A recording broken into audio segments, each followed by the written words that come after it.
we shouldn't have ever got there.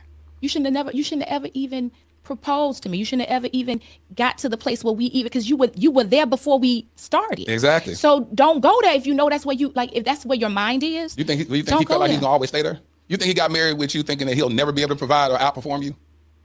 Let me ask you this. He right here, Vincent, did you feel... Again, this is why I'm being hard on the lady, right? Every time she looks at the scenario, she looks at the fact that, if you knew you weren't gonna, why would you marry? Why would you marry?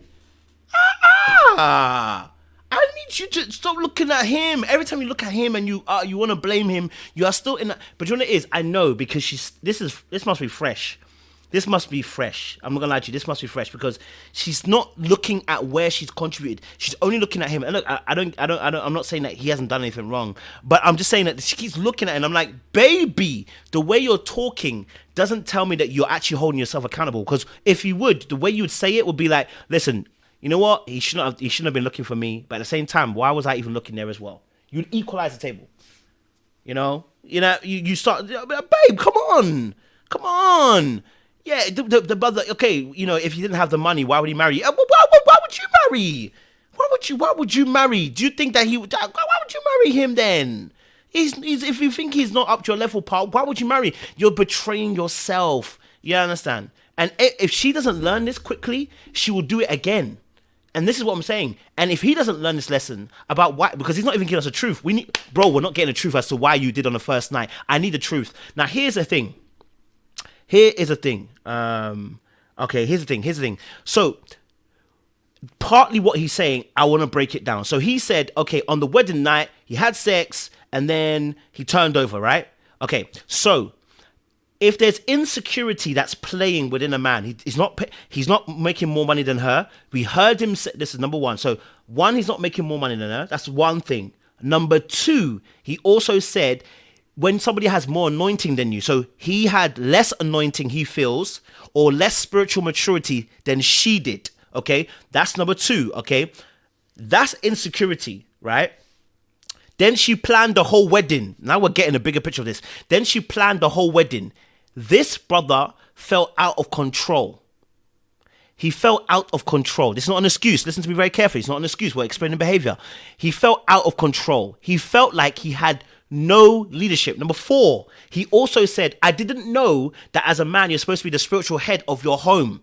Okay? This brother, unfortunately, okay, all right, the insecurity was screaming at him, okay? Screaming. And because and I've said this, and I'm going to say something. For men, not only financial issue being, if you earn less than your wife, can it be a problem? It's not just that. The bigger issue is if the person can beat you in all corners as a woman, our misogyny, our pride, our ego will not allow it. Just going to say that straight. I'm going to say it straight. If there's too many boxes that a woman dominates you in, your insecurity is going to, it's going to fly. Spiritually, she beats you. What is this? Let's cancel that away. We're not here for any of that nonsense that person's doing. Spiritually, that person trumps you. And they trump you in the finances as well. They seem to be more mature than you emotionally. They are the one that makes the money. You know what I mean? Now she's controlling the wedding. What area do you dominate in? As a man, we want to be able to dominate an area. If he can't dominate one area, I'm telling you now, he's going to find a way to dominate. And that's why that potentially part of why he also, that sex night, he wanted to show her. Right? Because remember, they haven't had sex up to this point. That's my power play now.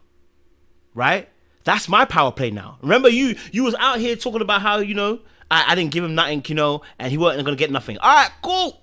But me too, I'm going to show you that this is where my power lies today. Because that's what insecurity does for us as men. For a lot of men, when they're insecure, there's a need to equalize the table. Do you know what I mean? There's a need to equalize the table. So now we're equalizing the table, and my equalizing on the table is I can't beat you spiritually. I can't beat you financially. I can't beat you emotionally. Okay, all right, fine. I'm going to use sex as a weapon now. I am going to withdraw sex from you at night. Get your own. At least now. And the reason why that happens is because in your head, you're in your head, you're thinking, I don't, it's not I'm trying to be necessarily evil, but it is evil. I'm trying to, I'm trying to keep myself from going mad. You know what I'm saying? I'm trying to keep myself from losing myself here. Yeah. And I don't like the feeling that I'm feeling right now, where I feel inadequate, I feel small, and I feel like we're not equals in this point. It's a me feeling. It's him. This is his feeling. She hasn't done nothing. This is his feeling, right? I feel inadequate. I feel small. I feel unseen. I feel unheard. And I remember this feeling because it's probably happened as a child, the exact same thing.